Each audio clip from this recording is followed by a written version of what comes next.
8 months ago we uploaded this video. For every like this video gets, we will do one inversion. Meaning if this video gets over 1,000 likes, we will be going upside down over 1,000 times. We have 24 hours.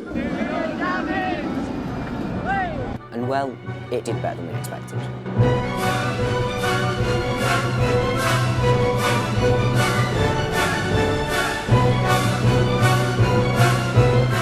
In total, after 24 hours, we racked up 1,126 likes, meaning that we will have to do 1,126 inversions. Now this is more than we expected, however it's manageable. It's something that we could definitely try and achieve.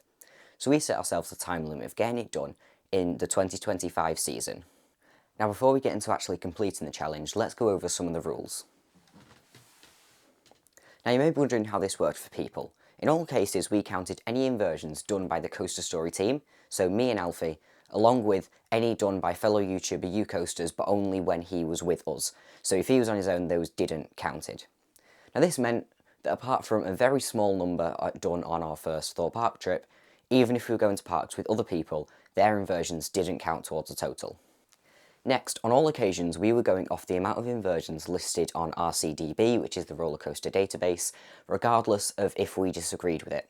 So this meant in some cases, such as the Swarm, we were getting more inversions than we thought we should, but it also meant, in usually the case, with rides such as Revolution, we were getting less inversions than we should, but we thought we would do it based off that, and to make sure it's fair throughout.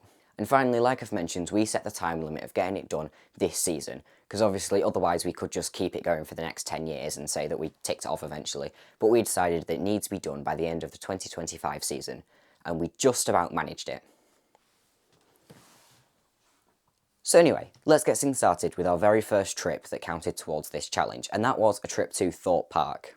During this trip we kept count using this physical counter and also logging everything onto a spreadsheet to make sure everything is most accurate, and this also allowed us to find out certain data later on.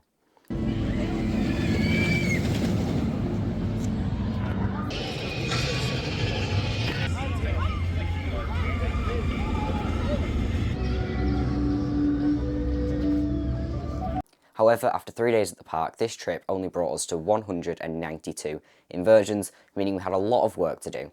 And we realised this. Throughout the next few months, we built them up mostly at Alton Towers and Blackpool, as these are the places we have annual passes for and visit the most frequently. However, we also got some done at some other theme parks, including Flamingo Land. Throughout this challenge, we were obviously trying to go on rides which have the most amount of inversions, which is quite hard at Blackpool considering the most they have is 5 and it's Infusion. So we weren't doing that a lot. But obviously we slowly started to build them up using lots of rides on things like Icon and Revolution, which both have 1 each. Obviously the bulk of these seem to come from Alton Towers, where we did mostly rides like Nemesis and Smiler, the Smiler obviously being the most inverting roller coaster in the world, and Nemesis, due to it very rarely having a queue, that could often be a lot more efficient in terms of building them up, so we did lots of rides on Nemesis to do that. So that brought us to the end of the season, and we were very, very close. Okay, so it's the last day of the season, and we're going to try and get the inversion challenge done today, because we obviously don't want it to go on more than a year. That would be well ridiculous. So we've got 200 left to do. We've just done 1 ride on the Smiler, so that's an extra 42 that we can add to it. So we've roughly got about 4 or 5 rides on the Smiler left today to try and finish it. Now, it's obviously fireworks, last day of the season, it is busy, so we're not sure if we're going to be able to do that yet, so we'll try.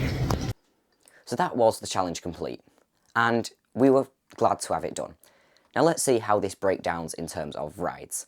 So here are the inversions split by every ride that we attempted on the challenge. Here they are here. You can see here that most of them did come from the Smiler, but we can see that's actually quite closely followed by Nemesis, due to it not having a queue as much, so we were able to sort of lap that over and over again and keep building them up. So in total we did 290 rides, which is quite a lot to get done in 1 season. Throughout the season we were also going to things like fun fairs, however we did not count them as A, it's hard to verify how many inversions they did.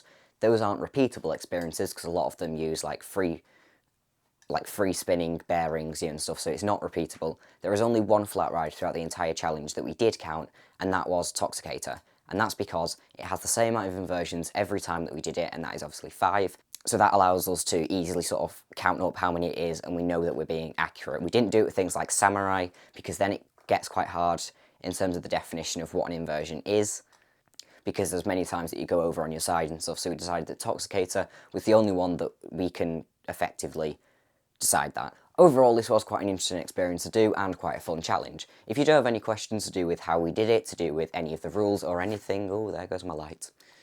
So if you do have any questions, leave them in the comments, but I'm also going to be leaving more information in the description if you have any questions on the rules or how we did it and stuff. But yeah, if you enjoyed this video and the challenge, make sure to leave a like and subscribe. See you later.